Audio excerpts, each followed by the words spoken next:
What's going on? What's going on? Entertain the Geeky.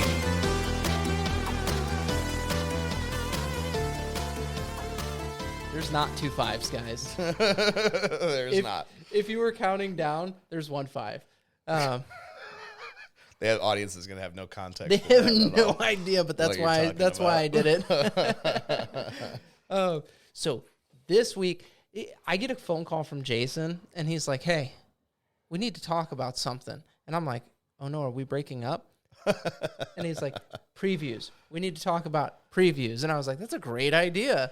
It's just a lot. I mean, when they, every now and again you get a preview book that just has a lot of new stuff in it. And right. August was definitely one of those. August stuff going on sale in October has a lot of new things and, number twos of some other things that are still fairly new. Heck yeah. But Marvel's cover story is a new Jonathan Hickman book. It's called Gods. And there's a period between or after each letter, and I have no idea what that means. But good odds, dogs, I don't soldiers. I don't know, but they got some preview pages in the beginning of the catalog that show off Valerio Schiti's art, which is just fantastic and going to be great. But this book is going to kind of be magic versus the natural order of things. Mm-hmm. Doctor Strange is one of the main characters of the story. It lists it's Jonathan Hickman reinvents the cosmology of the Marvel Universe. And so when you need something new, it's kind of crazy, Hickman's thing, yeah. Give it to Hickman. He's like, you want things to be a little bit different? I got you. But it seems interesting. It's, it asks what happens when the powers that be meet the natural order of things.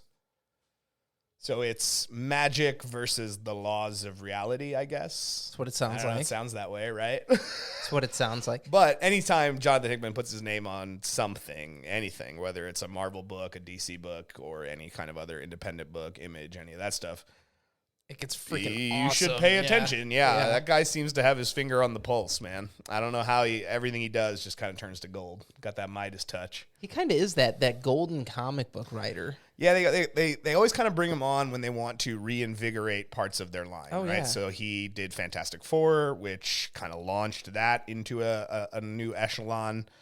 He did Avengers when they did the Secret Wars, Time Runs Out, all of that, when the Earths were colliding. A lot of that stuff is actually ending up in movies. I mean, Jonathan Hickman is credited with creating the Black Order, Thanos' children, which we all know were in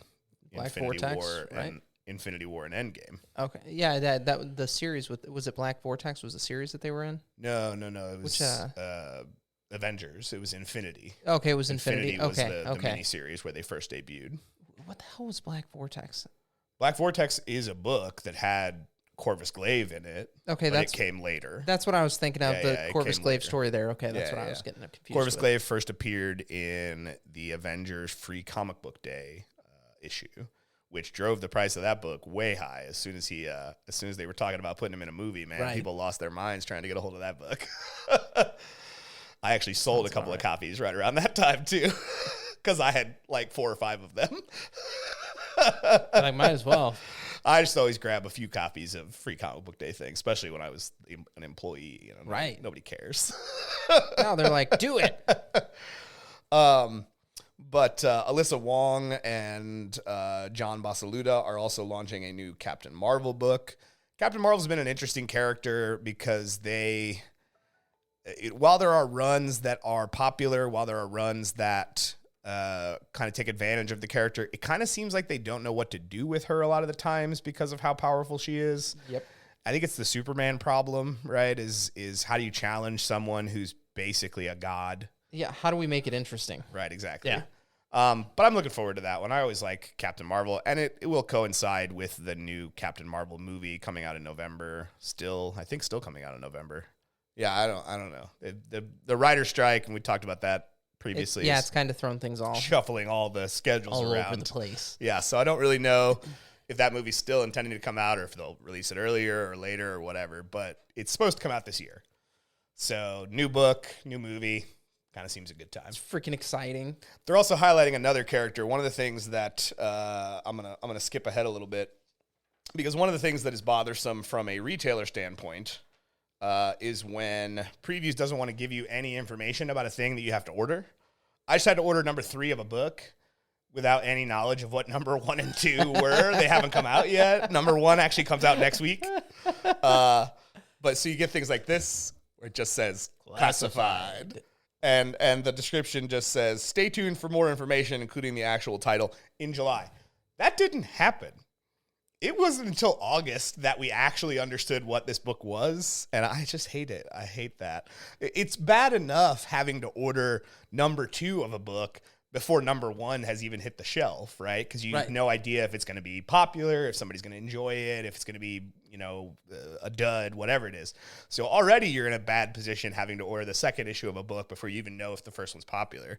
But when they do things like this, you're just like, oh my God, what do you expect me to do? What is happening right now? You expect me to order books with no knowledge? I'm supposed to be your partner, Marvel, your retail partner, because that's what I do. I am a comic book retailer in my everyday life. Right. But we do know that to coincide with, as I was just talking about, the Captain Marvel book kind of coming out right around the time the Captain Marvel movie is coming out, we do know that Miss Marvel is going to be in that movie. It's going to be her big screen debut after her TV show on Disney Plus, which is great. If you haven't watched it, one of the things I talked about at the time, I think the reason it resonated with me is because it was the first time a character that had been created in our generation took the center stage. Iron Man, Black Widow, Captain America. They're all very old. They're great. There's nothing wrong with those characters, but we were not alive when those characters were conceived of and created and started printing comics. Miss Marvel was the first time a character, like I have Miss Marvel's first appearance in my collection. You know what I mean? So that was kind of cool. I mean, we kind of had Deadpool. Deadpool was 92, I think. Yeah, I guess. I was talking about the MCU specifically, though. Okay, gotcha. My bad. Oopsie. Deadpool, yeah, I mean, that's true. I do have the first. It was 94, I think. Was it 94? New Mutants, 98. So, yeah, I guess. I was thinking in the MCU echelon. Sure. But, yeah, it was just one of those things where we were there when this character began. Right. Working in a comic shop, as a matter of fact, yeah. Yeah. I was actually working at a comic shop when Miss Marvel first debuted. I was as well when she first popped up. Yeah, that was freaking... It was different. It was wild. I remember getting Tara Miss Marvel 1 because she was a Captain Marvel fan. Well, that's actually not her first appearance. No, I know that's not her first appearance. Captain Marvel...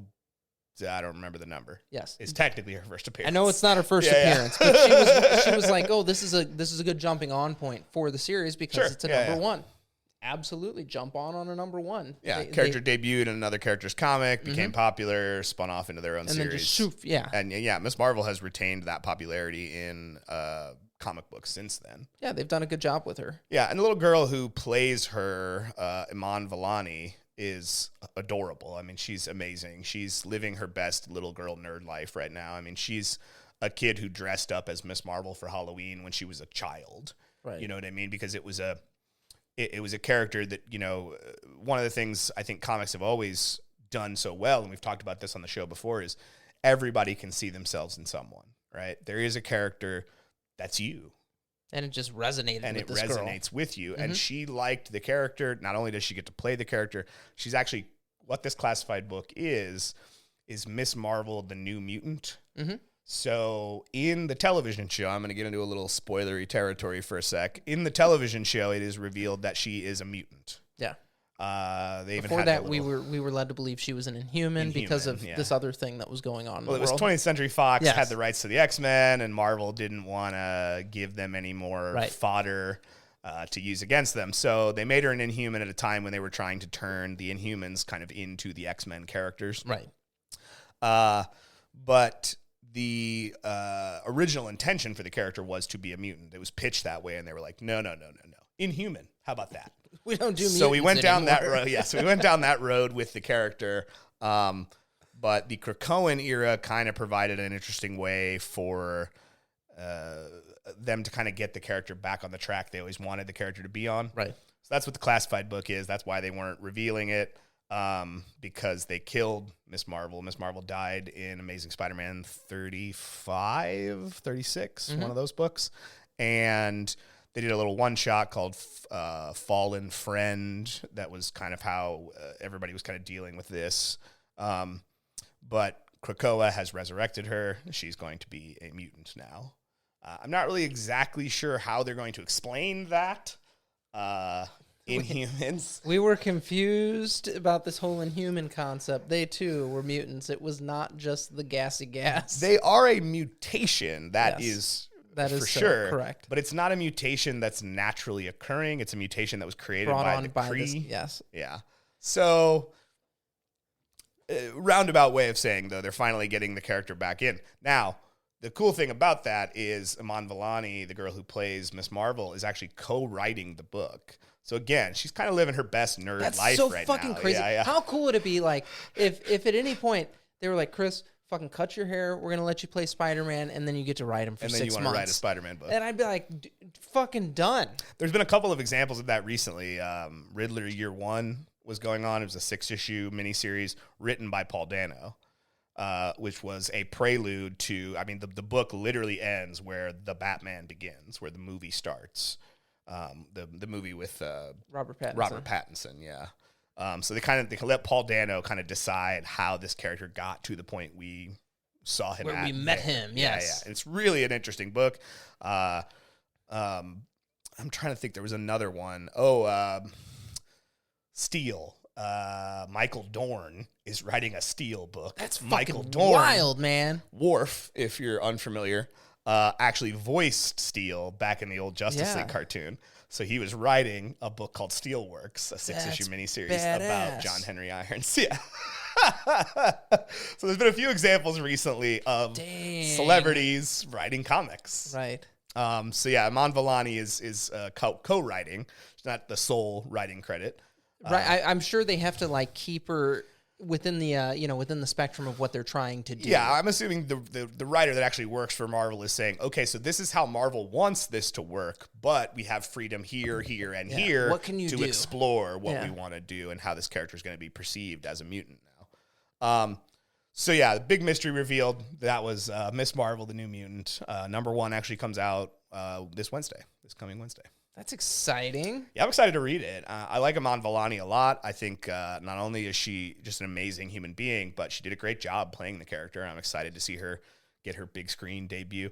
And this is kind of the first time we're actually seeing one of these things happen, right? So the thought of Disney Plus was always to, hey, we're going to do little TV shows, and then eventually those TV show characters will graduate into a movie role. So this is kind of the first one where we're seeing characters that were first introduced to us in television shows, i.e. Miss Marvel and Monica Rambeau. Well, we always had that hope for Daredevil and the Punisher, and like we get a little cameo, but not Daredevil and Spider-Man together. I think you're going to see that before too long. Oh, it's going to happen. Yeah, with the Daredevil Born Again television show. Yeah. It's stopped. Its production has stopped right now because of the strike. Right, but it is destined. But it will happen. They are bringing back Charlie Cox. They're bringing back John Barenthal, and they're bringing back Vincent D'Onofrio. You would be doing yourself a massive disservice if you did not, because I agree. The original series were so good that they did on Netflix. I think there was problems in those original series because early on you could see they were trying to say, yeah, this is the MCU, right? But they couldn't just come out and say it. But they couldn't have any kind of cross promotion with the characters. And after that first season, those references just stopped. Right. It was almost like the television side said, no links to the MCU, none of that. Well, I mean, I'm sure they were just like, dude, fuck it, because what if we get delayed or something like that, and then we're not with the current continuity? But their continuity never had anything to do with what was happening in the MCU anyway. I mean, yeah, but they did talk about, like, in season one of Daredevil, that is. I remember them talking about, the events in New York. They talked about the Battle of New York. Mm-hmm. They called it they had a name for it. But then there is also a throwaway line from Wesley, Kingpin's kind of assistant guy, where he's talking to the Russians, and he says something to the effect of, maybe I could understand if he had an iron suit or a magic hammer, that would explain why you keep getting your asses kicked, right? So there was connective tissue in that first season, Right. but it stopped after that. It never totally did that stopped, again. yeah. Yeah. It totally stopped. I mean, but the series were very, very good. Oh, series are great. Yeah, I mean, I think not all of them were great. I think Daredevil was pretty consistent throughout. Daredevil was good throughout. Punisher was cool. The problem with Daredevil is it expected you to watch Defenders, and Defenders was just not very good. Right. Because Defenders what wasn't happens great. to Matt between season 2 and 3 of Daredevil is Defenders, right? So when we come into season 3, if you didn't watch Defenders, you're going to be like, what the hell happened to Matt? Why is he all beat up and almost dead? Because he definitely is, right? Right. Because of the building collapsing on top of him at the end of Defenders. I think Punisher was good.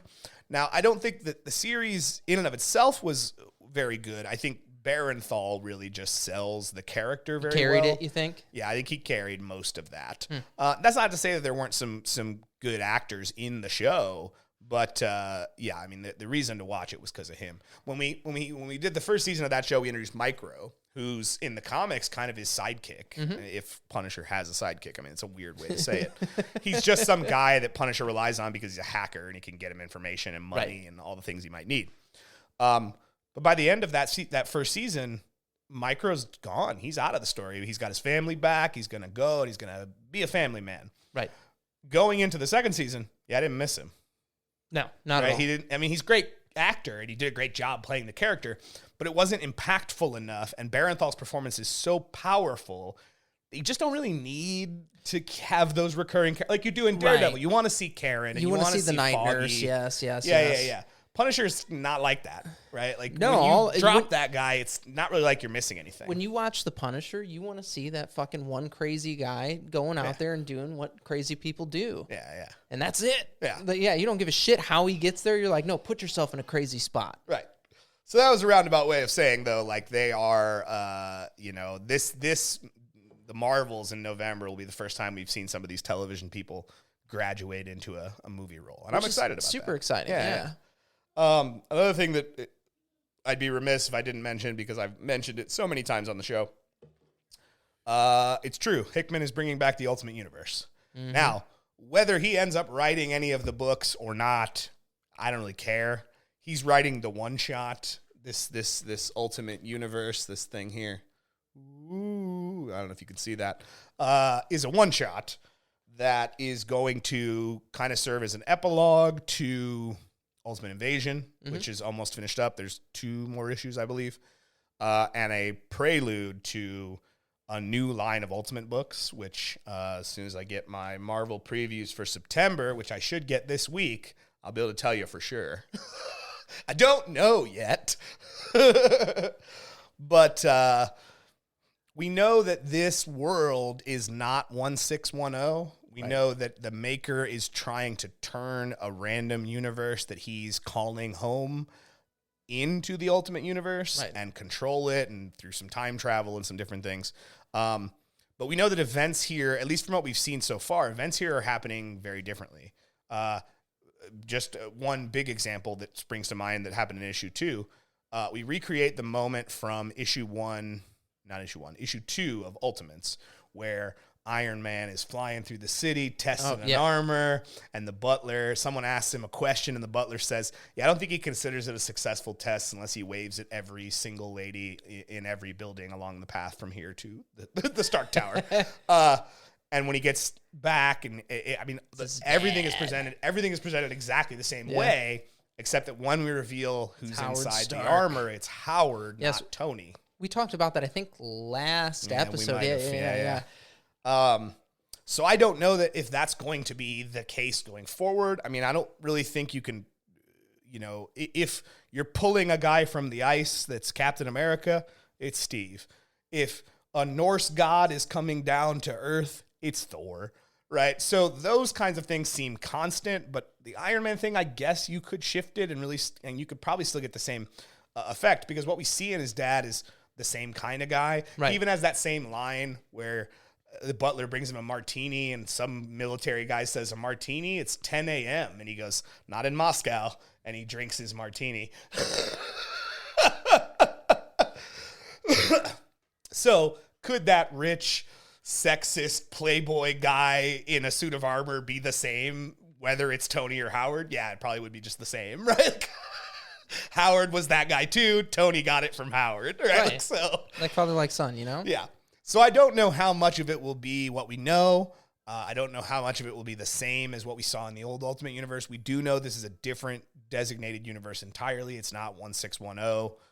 It's 61602 or so. I don't know. Some weird thing. It's got the 616 in there. But Of course a it does, couple of yeah. other numbers. Yeah. But either way, I'm here. I'm in. I can't wait. About it. About it. So another one that popped up recently, Dan Slott has been doing a Spider-Man book with Mark Bagley, which is great. See those guys back together again, doing a Spider-Man book. And during that book, the first arc was called End of Spider-Verse, which seems stupid. So, don't shoot the golden goose. The Spider-Verse has made them a lot of money and success. I was going to say that's been one of the best things that's happened to Spider-Man in the last 30 years. Absolutely.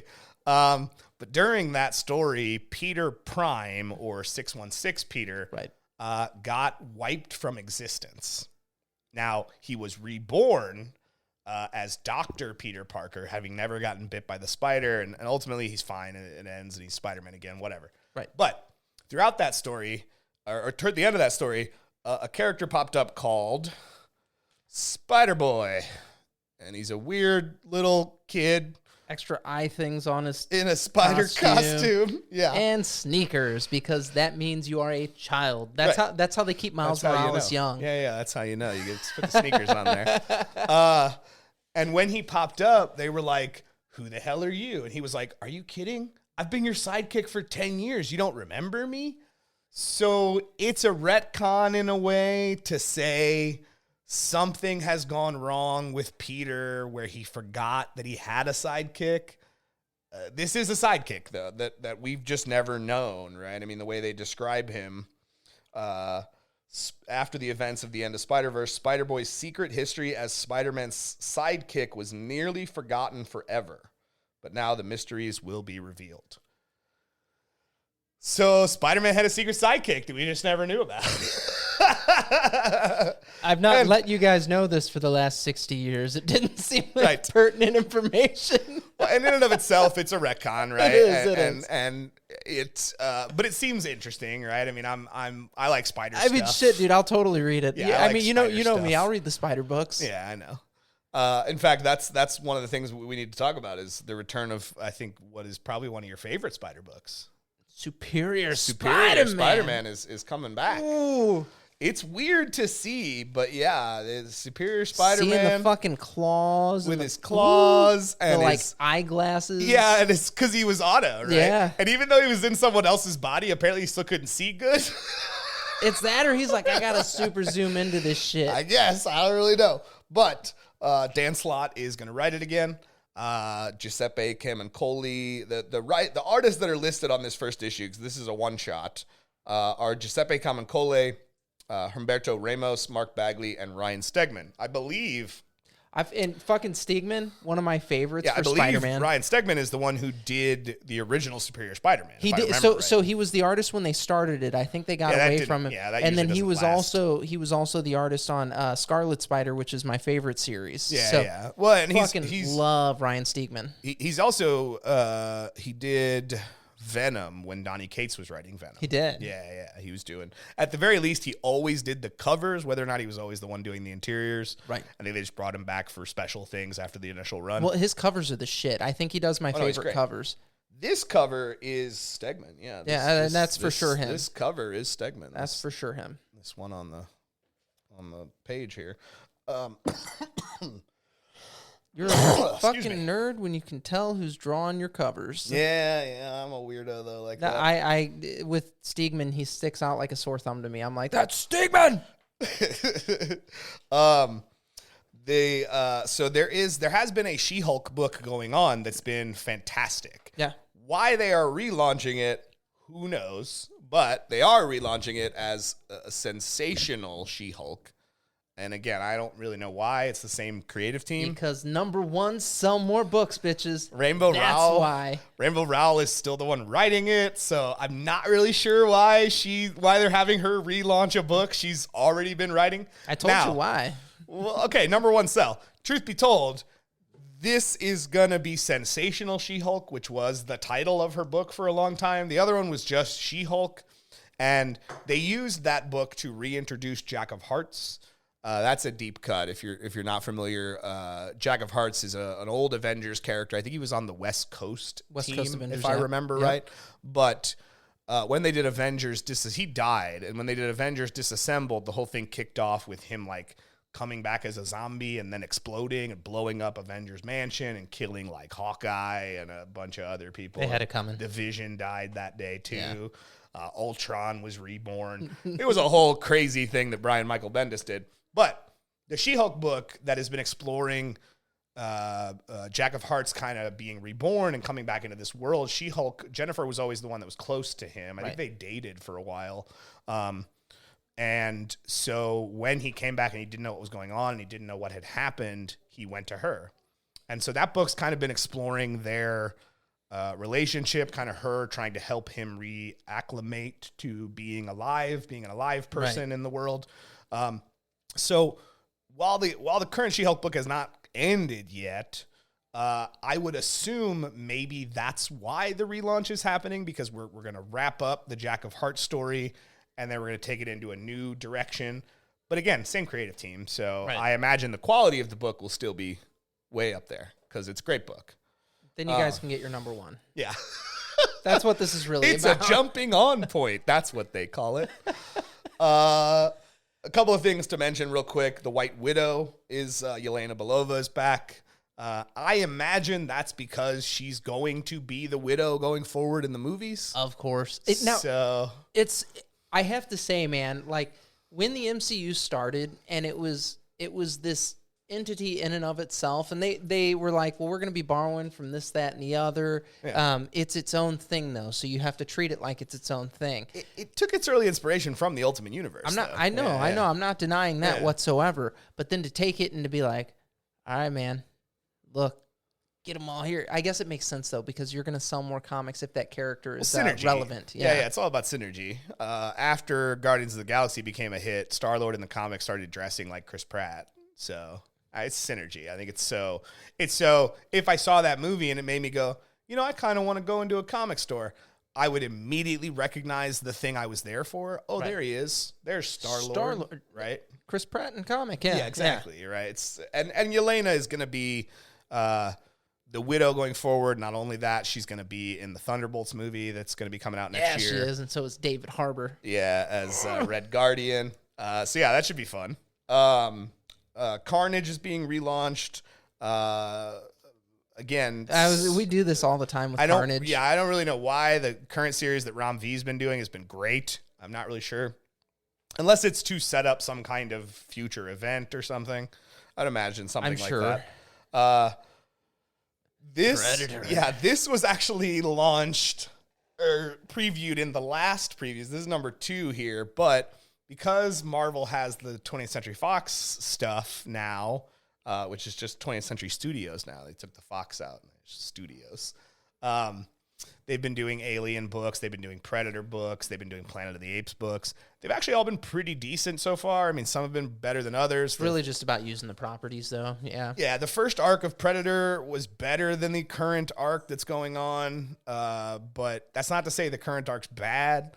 It just, the way they introduced it was like, oh, this is great. Where did this come from? Why hasn't this been a Predator movie? This is a great movie. But so it was only a matter of time. It really was only a matter of time before 20th Century Studios properties would cross over with Marvel properties. And so last month we saw a preview for Predator versus Wolverine. Yeah. Which that's a fucking everybody's cool thing they always crossover. wanted to see, right? Yeah, that's a cool crossover, though. I'll give him that. And Ben Percy's writing it, which is interesting because he's the one currently writing Wolverine. He's been writing X-Force. Both great books that have been really doing very good. Is it just going to be, is it like a 2-part? It's a 4-issue miniseries. Okay, so it's a 4-issue. But what I think is an interesting premise. I'll bet. What I think is an interesting premise, though, is each issue of the book is going to be a different era, because Wolverine is a guy who's lived for hundreds of years. Right. So it's about, the first issue is him during his Weapon X stuff when he's all wild. He's got the headset on, you know, and then he encounters a Predator there. This book is when he was part of Task Force. Whatever, yeah.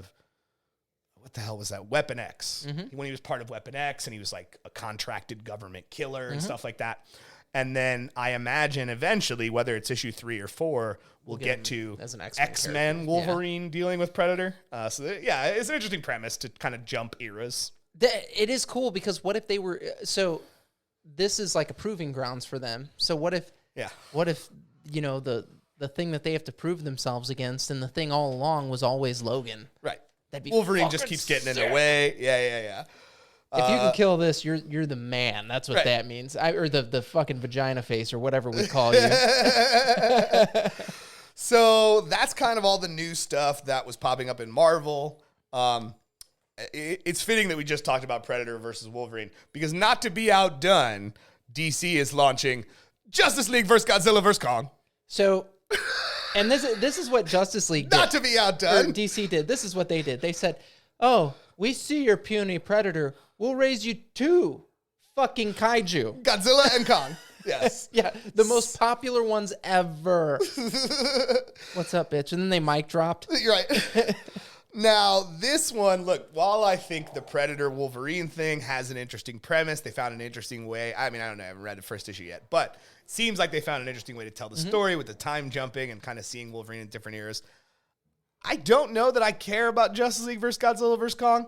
I mean, I'm going to read it because I like Brian Buccellato. But the premise doesn't seem as interesting as fucking Predator and Wolverine. Right, because Godzilla versus Superman. Yeah, Superman's going to win that fight. Yeah. Superman versus King Kong. Yeah, Superman's going to win that fight. Right.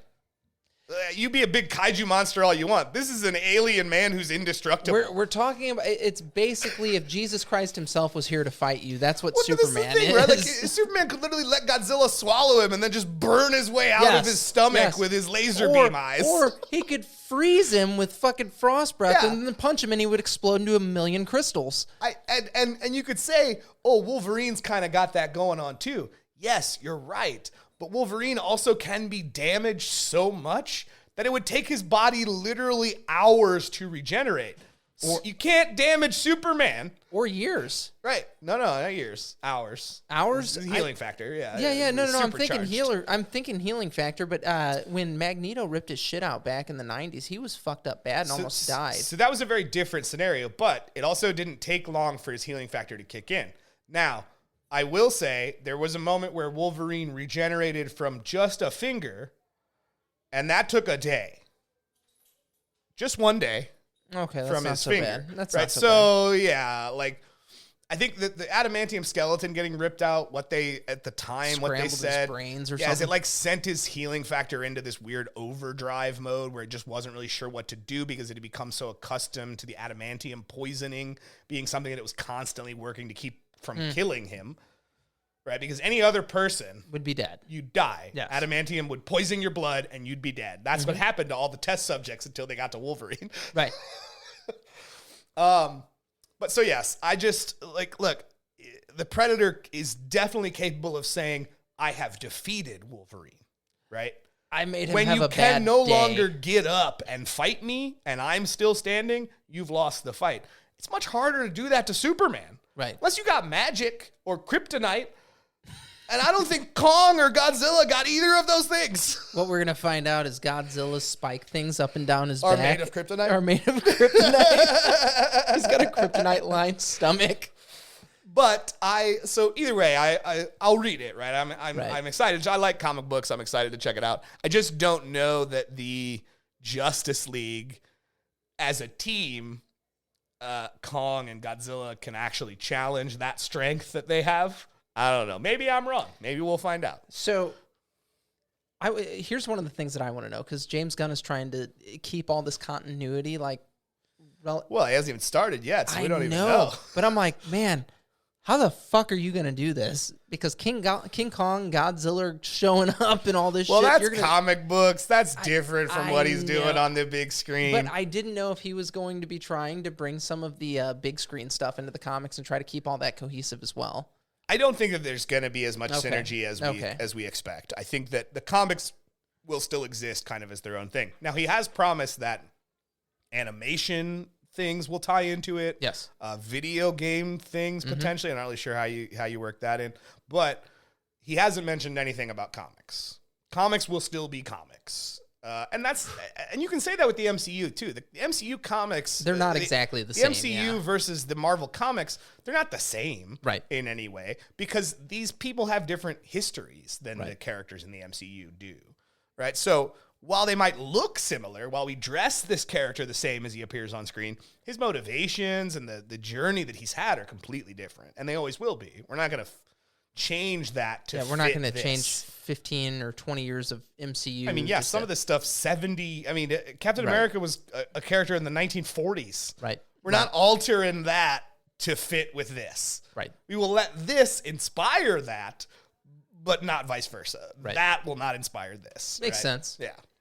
And there are certain characters, I think, that are just sacred in that way, that there's too much to try to have that synergy. Now, that's not to say you can't write comics that take place in the MCU, because they've done that before. Sure. They did that Nick Fury's Big Week, which was a miniseries that was intended to show how the Phase 1 movies all happened in the same week.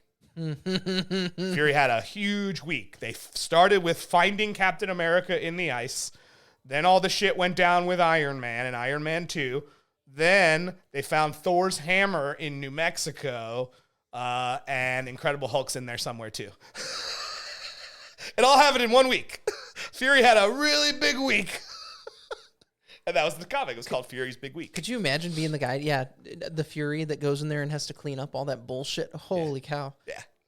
Back to DC. There's not a lot new as far as DC stuff goes. Most of it's just kind of continuing Dawn of DC, because we talked about this in a previous episode. They took a break for 2 months to tell this night terror story. That should have been done in October. And yes, absolutely should have been done in October, because it's a freaky story with monsters and nightmares and shit like that. Just felt like a Halloween story. Marvel got the memo. They're bringing zombies back for Halloween. Yeah, we were talking about that. But yeah, the Marvel zombies are coming back for October.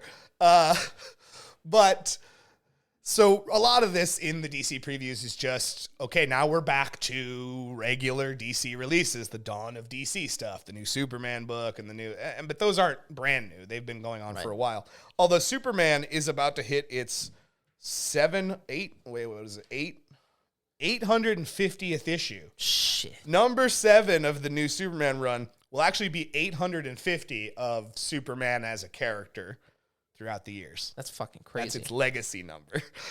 But the thing I want to highlight in DC is recently they started doing a Justice Society book that stars Huntress. And it's got some weird time travel stuff, modern day Justice Society crossing paths with Golden Age Justice Society.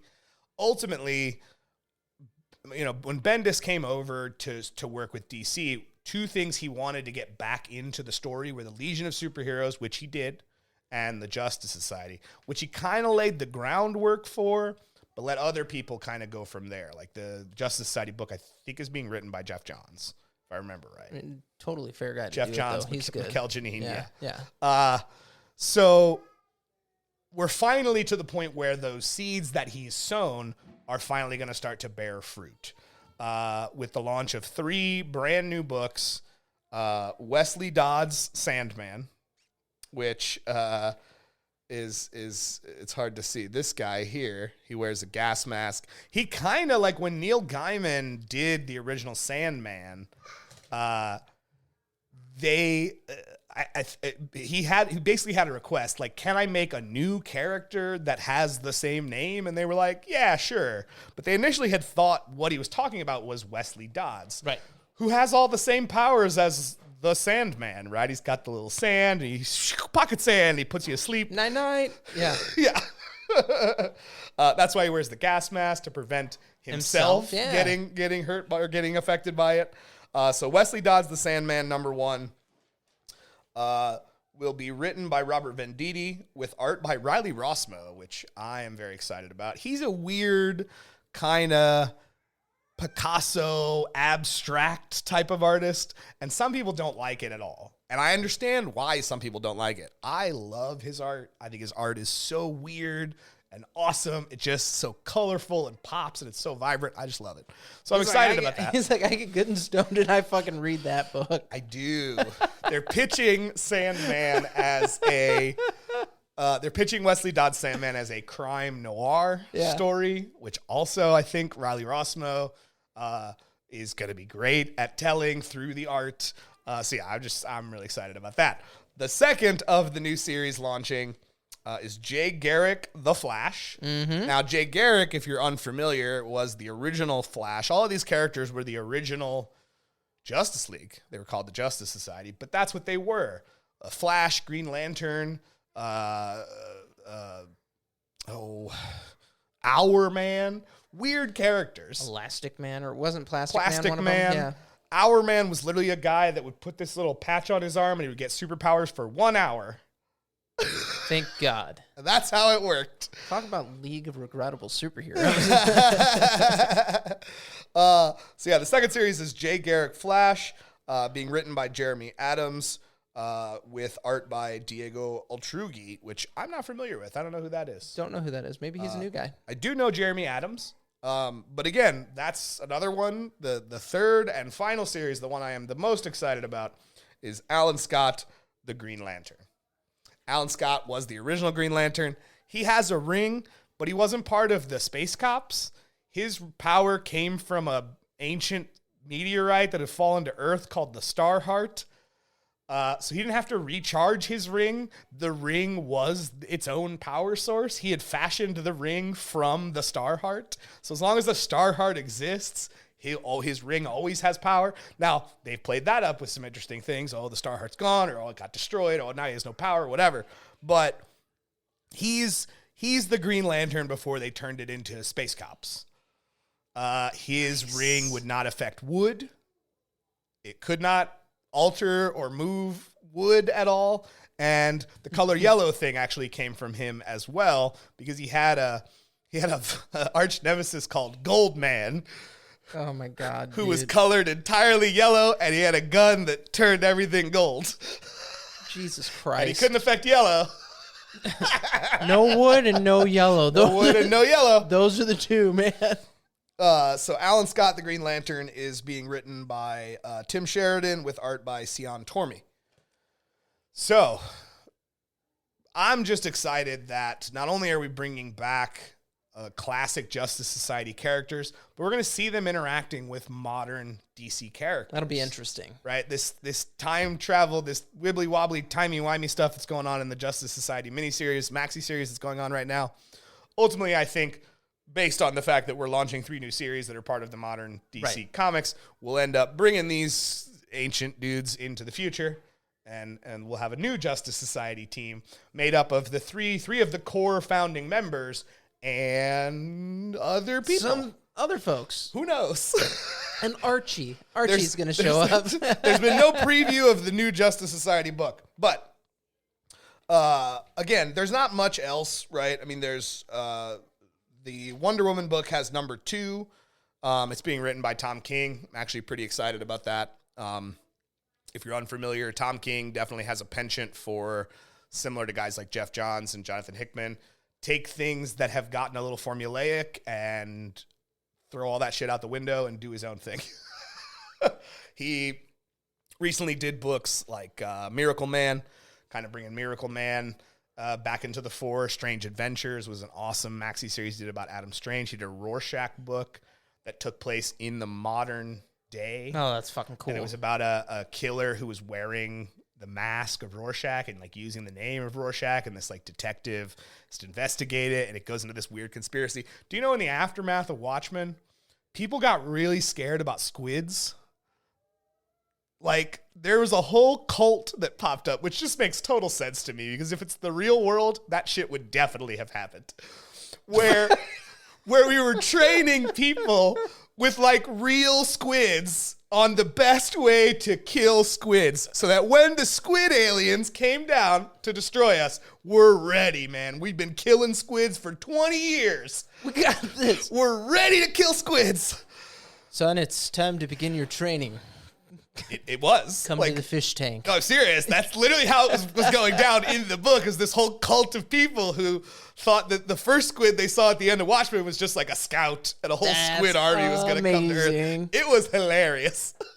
Amazing. But the person who's wearing the Rorschach mask now is obviously not the original Rorschach. He got turned into an actual Rorschach test by Dr. Manhattan at the end of Watchmen. But this person's kind of twisting and kind of perverting what Rorschach stood for. Right. And so, yeah, this cop goes to investigate, and it winds around to one of the most amazing twists I've seen in a comic book in a while. Right. When I got to the end of that book, I was sitting in my store reading that book. People were in the store. They're walking around. I'm reading the book. And all of a sudden I just went, no fucking way. I turned the page. And I was like, holy shit. It was one of those things where I was just like, I did not see that coming at all. And it's great. And then it recontextualizes so many things. If you go back and read the story again, knowing this information, everything changes. Everything about how the story unfolds for you, the audience member, who now has foreknowledge of the end. Yeah. Every moment changes. You're now looking at every moment differently and going, what about this moment was foreshadowing that? Oh, that's fantastic. Because they were there. The foreshadowing moments were definitely there, but we didn't see them. It's like the Sixth Sense. Right. When you got to the end and you found out Bruce Willis is a dead guy, he's been a dead guy this whole time, and you go back and you watch the movie, that's it recontextualizes. Why the doorknob was hot. Yeah. It recontextualizes every scene of the movie, and you're now looking at everything differently. And that's how the book was. It was really good. That was a big roundabout way of saying I like Tom King a lot. He's a really good storyteller, and he's about to take over Wonder Woman. I'm pretty excited about that. Like I said, Superman 850. You know what? I was actually thinking about this when you were talking about that. I think Amazing Spider-Man has to be close to that same spot too. Because they ended it at Amazing Spider-Man 700, did Superior Spider-Man, and they picked back up. That was fucking 7 years ago. No, there already have been some anniversary issues of Spider-Man. I don't remember what they were, but they've done some. Whenever they get to a big milestone, big number, they go back. Put it legacy number. That makes sense. Put the legacy number there. Marvel's doing a thing where like all the books have their issue number, but then right below it have the legacy number. Huh. Which I think is kind of cool. It kind of allows you to keep track of how long. That's a fucking smart way to do it. Yeah. Another thing I wanted to talk about is Batman Superman. Again, I'm a weird DC fan, but Batman Superman books are sometimes really great, sometimes not so great, and even within the story that Mark Waid is telling, right? Mark Waid's been writing this book for 20 issues. It's been great. It's been a really interesting story. It's kind of done some different things. It tied into some different things, but we're now getting to a thing that I think Mark Waid has got to be excited about. There's always cross-dimensional, we're going to go to a different universe. We're going to meet different versions of ourselves. Right. The Batman and Superman of the regular universe are about to cross over with the Kingdom Come universe. Oh, shit. Which was written by Mark Waid. So he's returning to his universe. Where he designed who these characters are in this universe and how they interact with each other. And he's going to have to grok that now with the regular Batman and Superman that kind of have their own histories and different people have kind of done over the years. So yeah, I'm very excited about that. That is another interesting one. But yeah, a lot of this stuff, like I said, is just continuations of certain things. There's an Aquaman and the Lost Kingdom special one-shot that's coming out that's going to bridge the gap between the Aquaman movie and the Lost Kingdom, which is the sequel that hasn't come out yet. That's good. Jason Momoa. That's that first movie was cool. I liked it. It was all right. Yeah, I thought it was cool. Yeah, I didn't. I honestly, out of the last few DC movies, that I enjoyed that more than most of them. You want to feel old? Nope. Superman died 30 years ago. That's fucked up. We don't talk about that. Yeah. 30 years ago. Jesus. One of the things we're about to get here, we did a Death of Superman 30th anniversary special a couple months ago. Yeah, a little more than a couple. I think I 4 or was gonna 5. come back to life. And now Return of Superman will get its man. 30th anniversary special with covers that feature all 4 of these ridiculous guys. Oh man, These ridiculous guys. You got Steel, you got Eradicator, you got Cyborg Superman, and you got old lady sunglasses Superman. Eradicator Superman, and you got Superboy, edgy Superboy with his like collar popped and his sunglasses. He doesn't have sunglasses in the picture. I don't understand. Yeah, that's weird. Yeah, that was weird. A new Batman Black Label book called Batman City of Madness. Black Label, if you're unfamiliar, is a way to free writers from continuity. It allows them to do Elseworlds type stories that don't really have to fit in with what is currently going on, and they can kind of just do their own thing. But this is the first time we're seeing someone besides Snyder and other writers in the New 52 bring the Court of Owls into a story. Court of Owls kind of came and it was important, and it had little kind of threads that kind of kept going throughout some of the other stories that were happening, but it really hasn't. It's not had a big thing since. It hasn't really had a years big, ago, big thing since Court of Owls, Right. since the original Court of Owls and Night of Owls crossover. So City of Madness is a story that Christian Ward is doing about a city underneath Gotham, like old Gotham, Ooh. where the Court of Owls and the experiments that they've been working on for years and years exist. So old Gotham, how they're describing it is a dark mirror of the world above. So there are amalgams of characters that are similar to the character that lives in the world above. Far more fucking evil. Let's go on Yeah, but like twisted into something else. Yeah, that's going to be cool as shit. Yeah, so that seems interesting. And I think that was it. I think that was it for DC. Yeah, the rest of this kind of goes into trades and different things. Have you been picking up any of the facsimile books? I've really enjoyed that. No, I have not. But it's funny that you asked that because I picked that up and I started looking at the back of it. And I was like, ooh. All American Comics number 16 is the first appearance of Alan Scott, the Green Lantern. Detective Comics number 140 is the first appearance of the Riddler. And if you're unfamiliar with what the facsimile is, it's a reprint of an old comic printed exactly as it was when it released, with the same advertisements, with the same page count. So fucking cool. Nothing about the book other than the size of it, because Golden Age books were bigger. Yeah, it's a time machine.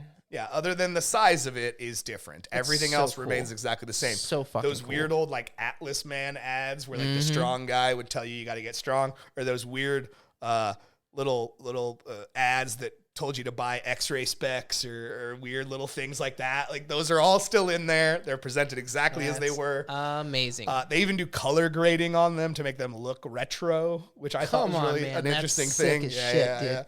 The one that just came out or comes out this Wednesday is Wonder Woman #1.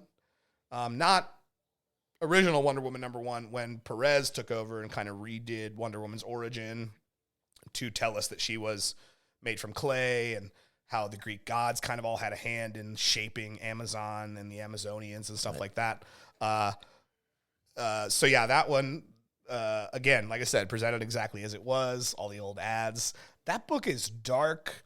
And I applaud the publisher for not changing things, because we've seen a lot recently, and I'm not a big fan of this, but we've seen a lot recently of like movies hitting streaming that get edited releases because of modern sensibilities. And I understand modern sensibilities, and I agree we shouldn't offend anybody, but instead of changing the movie, just put a little disclaimer at the beginning. It says, hey, this features some very outdated ideas about sexuality or race relations. Right. And if you want to watch, good. If you don't.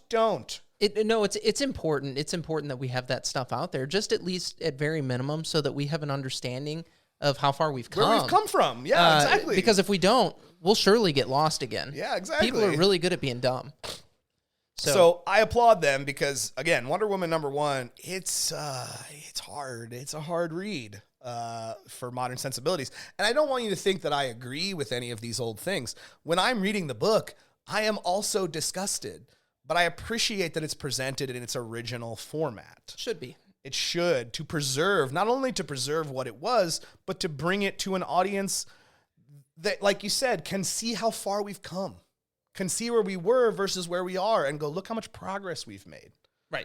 Right? It's important to understand that progress exists and that we made it.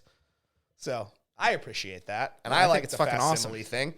I'm not sure which company started it, but they're all in on it now. I think that shit is brilliant. Yeah, I think it's a really cool thing.